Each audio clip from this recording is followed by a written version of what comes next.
कथा चूके ना। आपको 10 जगह जाकर सिर नवाने की जरूरत ना पड़े, एक महादेव के चरणों से ही आपका आनंद सुख प्राप्त हो जाए। एक मट्टी का पात्र, और मट्टी का अगर कोई कलश है छोटा सा, उस कलश के ऊपर तांबे का कलश,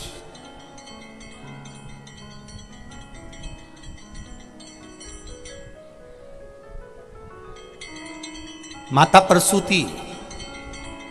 दक्ष प्रजापति और माता वीरणी,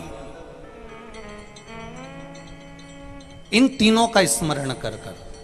जो बड़ के पेड़ के नीचे जो शिवलिंग हो, बड़ के पेड़ के नीचे जो शिवलिंग विराजमान हो, चाहे वो ओटले पर हो, चाहे वो पत्थर का हो, चाहे वो सीमेंट का हो, चाहे वो कंकर का हो, चाहे वो मार्बल का हो, चाहे वो जिस भी चीज का हो, बड़ के पेड़ के नीचे जो शिवलिंग हो, उसमें सीधे जब आप कलश लेकर जाएंगे तो मिट्टी का पात्र, उसके ऊपर तांबे का पात्र भरा हुआ, दोनों को एक साथ पकड़ कर ले जाएंगे। पर जब आप शिवलिंग पर दक्ष प्रजापति, प्रसूति और वीरणी, इन तीनों का नाम लेकर सीधे हाथ में मट्टी का पात्र, उल्टे हाथ में तांबे का पात्र लेकर धीरे धीरे शिवलिंग पर जल समर्पित करेंगे, और उस जल का पान उसी बट वृक्ष के नीचे दोनों पति पत्नी अगर पान कर लेते हैं और संतान की कामना कर लेते हैं, तो भी मेरा महादेव संतान प्रदान करता ही करता। पर ये जो क्रम किया जाता है, ये केवल बैसाख के महीने में ही किया जाता है, इसके सिवाय इसको आप अन्य महीनों में नहीं कर सकते, केवल एक बैसाख में। और हम तो कहेंगे बैसाख महीने की जब शिवरात्रि आए, या बैसाख महीने में अष्टमी तिथि आ जाए, या बैसाख महीने में सोमवार का दिन पड़ी जाए, तो प्रयास करना कि आप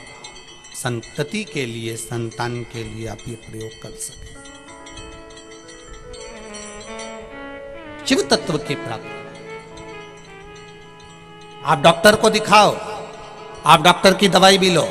आप डॉक्टर से जांचें भी कराओ, आप डॉक्टर ने जो आपको बताया वैसा आप करो, पर साथ में शिव भक्ति को भी अपने भीतर उतार कर शंकर से भी अपने दिल की बात कहकर चलो। प्रजापति वीरण की पुत्री आसकनी, ये वही कन्या है, ये वही कन्या है जिस नारी का रजोधर्म से जुड़ा हुआ जो भी तकलीफ होती है, केवल हाथ में जल लेकर, आसकनी का नाम लेकर भी वो पान कर लेती है, तो रजोधर्म से जुड़े हुए सारे दुख, कहते हैं कि गर्भ में, गर्भाशय में अगर गांठ भी पड़ गई है और डॉक्टर कह रहा है कि बच्चा दानी में गांठ है, गर्भाशय में गांठ है और इसका ऑपरेशन होना जरूरी है, आसकनी दक्ष प्रजापति की पहली पत्नी का मात्र स्मरण कर कर अगर आचमन पानी का कर लिया जाए, तो गांठ भी गर्भाशय की गलना प्रारंभ हो जाती है। ये वो नाम, ये वो शब्द है।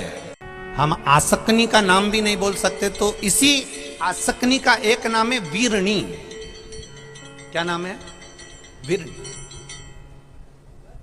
इसी का नाम आसकनी का ही एक नाम, क्योंकि प्रजापति वीरण की पुत्री है, तो इसलिए यह आसकनी का एक नाम है वीरणी। और अच्छे से समझिएगा, जब नारी का 5वां 6ठा महीना हो, डॉक्टर कहे बच्चे की धड़कन नहीं है, कोई कह दे बच्चे की हृदय में छेद है, हम तो यहाँ तक कहेंगे जो बच्चा, जिस बच्चे को, कोई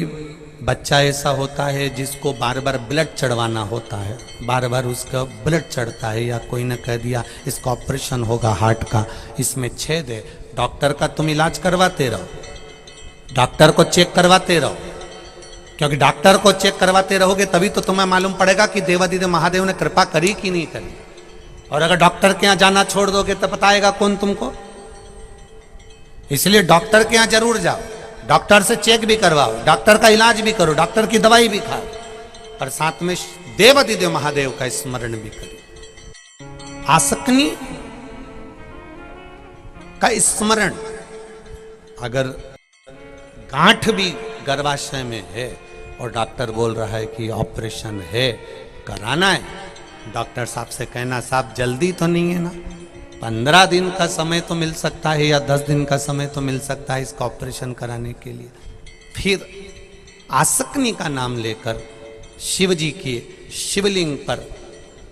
जब हम बेलपत्र समर्पित करें तो ये डंडी का मुख जब हम शिव जी को चढ़ाते हैं तो इस डंडी का मुख हमेशा हम उधर रखते हैं। अब की बार आसकनी का नाम लेकर जब हम शंकर भगवान को बेलपत्र समर्पित करेंगे तो ये डंडी का मुख शिवलिंग पर अपनी ओर रखेंगे और उसी बेलपत्र को चढ़ाकर जल समर्पित कर कर आचमन कर कर उसी बेलपत्र को लाकर घर के द्वार को पूरा खोलकर घर के अंदर प्रवेश कर कर घर के बाहर स्मरण को शिव को याद करते हुए उस बेलपत्र को चबा चबा कर खाना प्रारंभ करिए। 10 दिन मांगिए आप कि 10 दिन के बाद मैं ऑपरेशन कराऊंगी, मना नहीं, पर एक बार मैं मेरे महादेव का नाम का स्मरण करना चाहती हूँ, एक बार शिव तत्व को जान। क्या नाम है? जम के बोलो, नाम बोलो फिर से। आसकनी। जिस गौ माता को आपने घर में पाला है, जिस गौ माता को आपने घर में रखा है, जिस गौ माता की सेवा आप कर रहे हो, और मान लो उस गौ माता के संतान होने के बाद भी उसका दूध नहीं आता, तब भी आसकनी का स्मरण किया जाता है, तब भी आसकनी का स्मरण किया जाता है। जो गाय गर्भ से नहीं होती है, जो गाय का गर्भ नहीं ठहरता, बहुत बार इलाज करवाया, सब कुछ करवाया, तो भी गाय का गर्भ नहीं ठहरता, तो भी आसकनी का स्मरण किया जाता। ये आसकनी कोई साधारण नहीं है, स्त्रियों के लिए, नारियों के लिए ये एक औषधि का कार्य करती है। ये वीरणी, दक्ष प्रजापति की पहली पत्नी, ये नारी के लिए औषधि का मूल है। ये वीरणी, ये आसकनी नारियों